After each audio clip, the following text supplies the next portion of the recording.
João, capítulo 3. Havia um homem do partido dos fariseus chamado Nicodemos, um destacado líder entre os judeus. Certa vez ele visitou Jesus tarde da noite e disse: Rabi, sabemos que o Senhor é um mestre que vem de Deus.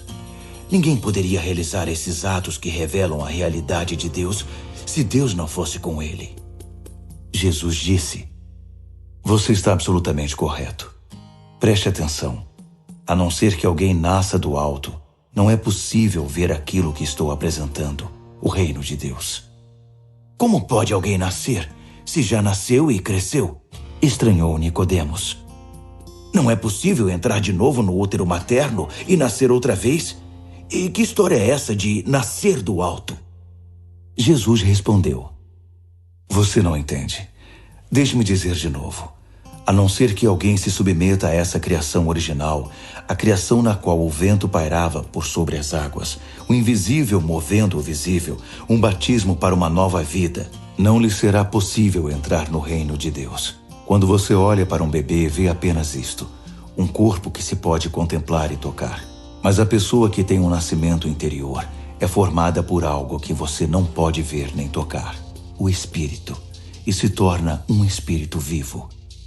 Portanto, não fique surpreso quando digo que você tem de nascer do alto. De fora desse mundo, por assim dizer. Você sabe muito bem que o vento sopra para lá e para cá. Você o ouve sussurrando pelas árvores, mas não tem ideia de onde ele vem, nem para onde vai. O mesmo acontece com aquele que é nascido do alto, pelo vento de Deus, o Espírito de Deus. Nicodemos perguntou: O que o Senhor quer dizer com isso? Como acontece? Jesus disse: Você é um mestre respeitado em Israel e não conhece o básico. Ouça com atenção.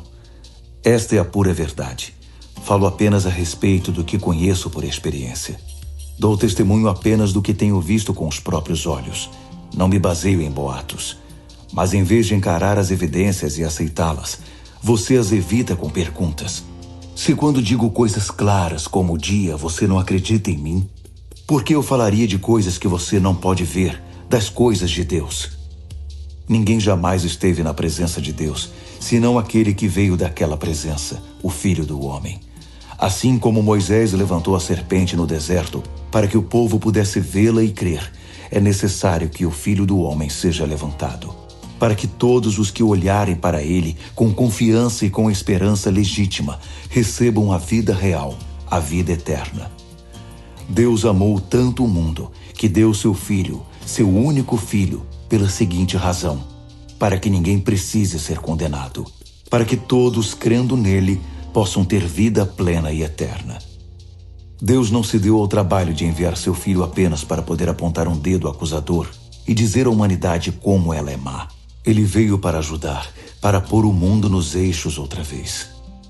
Quem confiar nele será absolvido, mas quem não confiar terá sobre si, sem o saber, uma sentença de condenação. E por quê? Porque não foi capaz de crer no único Filho de Deus quando este lhe foi apresentado. Esta é a situação.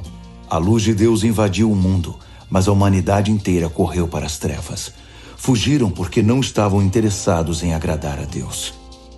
Aquele que pratica o mal é viciado em negar a realidade e iludir-se, e odeia a luz de Deus. Não vai querer se aproximar dela para não ser submetido a uma exposição dolorosa.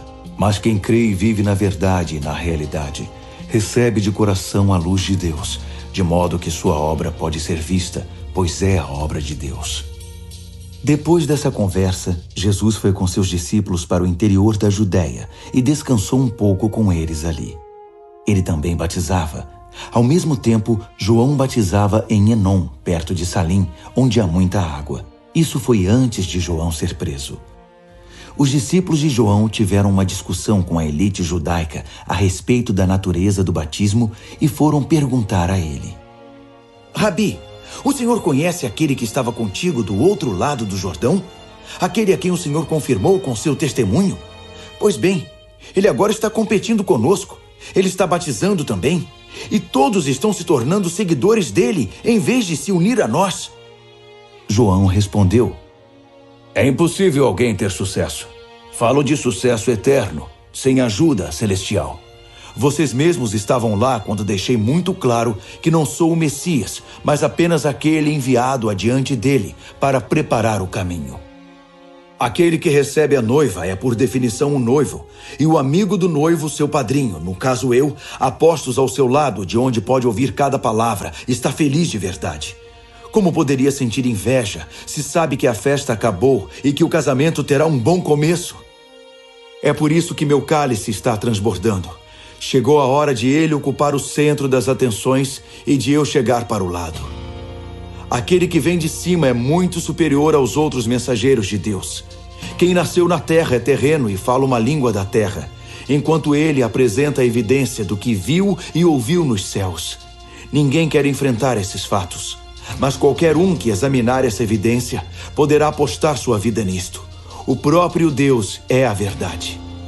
Aquele que Deus enviou nos comunica a própria palavra de Deus.